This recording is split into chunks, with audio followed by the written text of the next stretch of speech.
Good evening, Kenyans. I hope you're keeping safe, and I hope the peace that we are experiencing here in Kenya, away from the political rallies and political mumbo jumbo of exchanging of words, sabotage, backstabbing, at least that has faded away. COVID-19 is bringing a new experience, which I hope will not have a lot of negative repercussions after. I want to talk about politics because I'm always an aspiring politician. And I want to talk about the COVID 19 damage bill that countries are sending to China. You have all the rights. After all, it's democracy. But it will be so unfair if you can do the same and you participated in slavery and you've never compensated that. You participated in colonialism, you've never compensated that. You are participating in new colonialism and you don't compensate the victims. What a shame. The government of Kenya, I would wish that we would have the guts to do the same. But because we are under new colonialism, under China, it is so important to know that we cannot have the guts to do the same. Our people are suffering there and the government is silent. We received people from outside, and especially from China, when COVID-19 was at the peakmost level of contraction, and we still don't have information where those Chinese went to. Anyway, I don't want to speculate.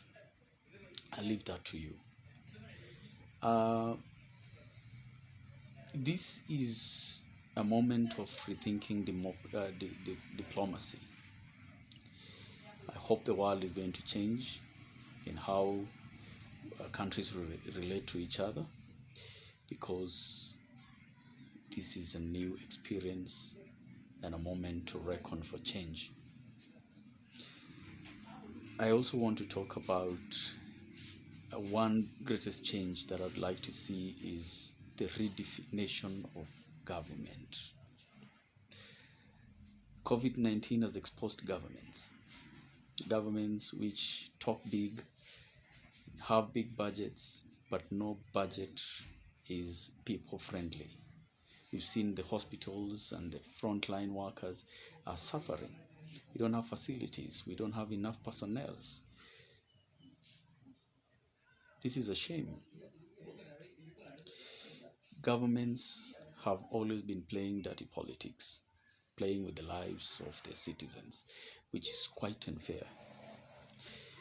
These fictional realities are going to be damaged by COVID-19 and the realization of citizenry in the same, and having a proactive action or reaction. I have realized that governments create a problem, then creates a solution, which the citizens pay for, and also the citizens pay tax. So running government is about having a scheme against the citizens who are also cheated that they choose the government by voting in democracy, or they are forced in non-democratic republics.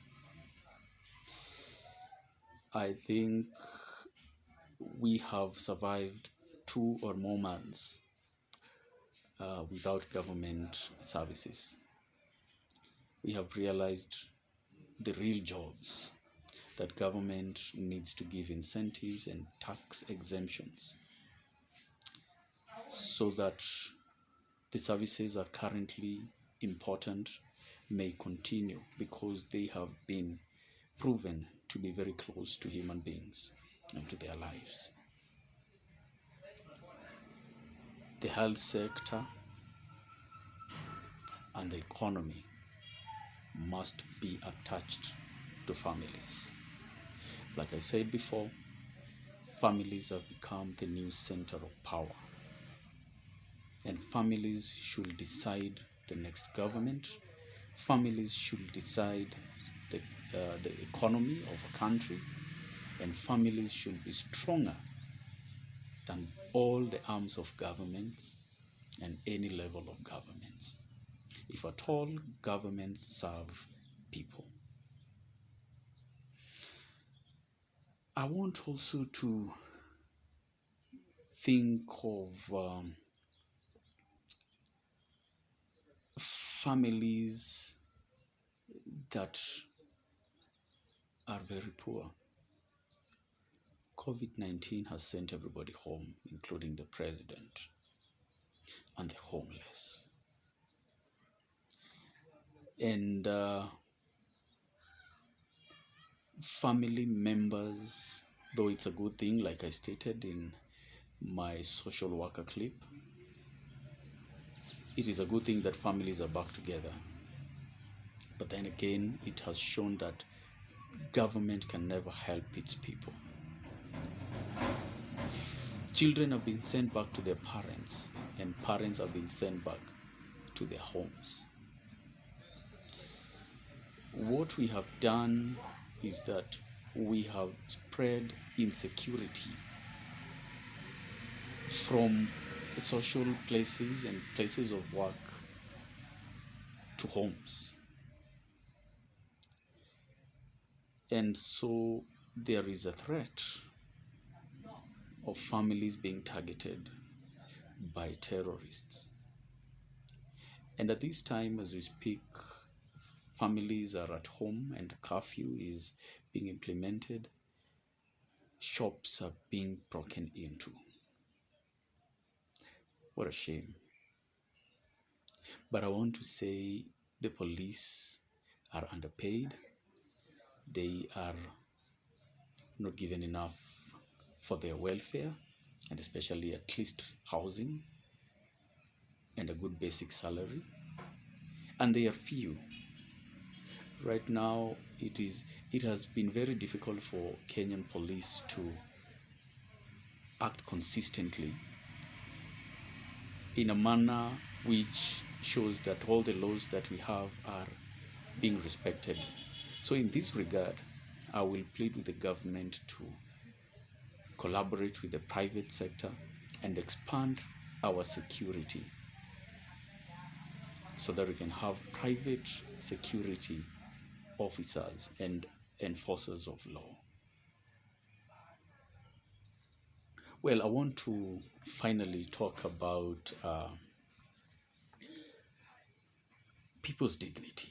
Really, the government should uphold people's dignity. If at all governments serve people, which again I want to repeat is a fictional reality, and people choose government, it's another fictional reality. It is the count of votes who decides who is the president, and already anybody with a lot of money is able to become a president as long as you can buy the process. Police have killed and maimed citizens, the people who work so hard to pay tax so that these people can get a salary. It is so a shame. And I want to finally talk about the Beggar kwa Beggar initiative, which is also a good thing. But then again, it has shown that it only recognizes poor people who are able to organize themselves in associations. Those who cannot do that have been left out. So unfair. Let us think about our country. Let us think about ourselves. Let us think about governments and stand firm on a principle of reality so that at least we can really get value for our lives. Thank you so much. My name is Isaac. Be blessed, stay safe, and we have a political change. Thank you and God bless.